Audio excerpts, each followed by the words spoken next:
Episode 1 of India's Got Latent, where talent goes to die. Welcome to India's Got Latent, a show that answers the question, what happens when you throw dignity out the window and call it entertainment? This isn't a talent competition, it's a dumpster fire with a light show. The contestants? Let's just say, if there were a test for basic self-awareness, they'd fail spectacularly. And the judges? Well, we'll get to those clowns later. The contestants. A parade of madness. First up is a rapper whose lyrics sound like they were written by a malfunctioning chatbot after binge-watching soap operas. His flow? Non-existent. His confidence? Through the roof. One judge dared to ask where he got his inspiration, and he said, "From my last breakup." Well, judging by his performance, his ex probably left to preserve humanity. Then there's the guy who dances like he's having a seizure at a wedding buffet.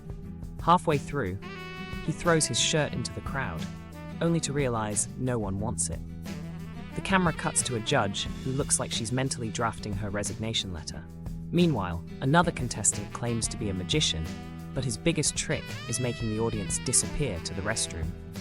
And let's not forget the highlight, the guy whose act involves reciting poetry about his underwear. That's right, folks. Elastic is my passion, he declares while aggressively pointing to his waistband.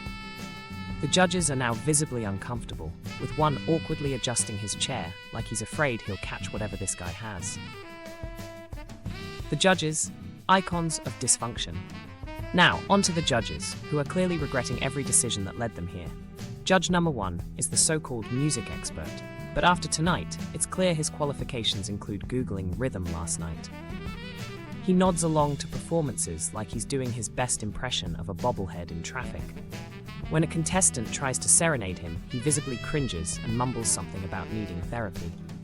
Judge number 2 is supposed to be the heart of the show. Instead, she spends the episode rolling her eyes so hard, it's a miracle they don't get stuck. She tries to give constructive feedback, but halfway through, she just gives up. Her most memorable line? "You know what? Good for you, I guess." Translation: never come near me again. And then there's judge number 3, the self-proclaimed bad boy. His whole vibe screams, "I peaked in college." After a contestant bombed spectacularly, he said, "That was so bad, I'd rather listen to my ex's voice notes on repeat." Savage, but not wrong. The tension finally explodes when a contestant brings out a special prop, a blow-up doll dressed as a judge. "This is for you," he says while gyrating to a remix of Baby Shark. One judge straight up leaves the panel, while the others sit frozen, like deer caught in the headlights of insanity. By the end of the show, the judges have stopped pretending.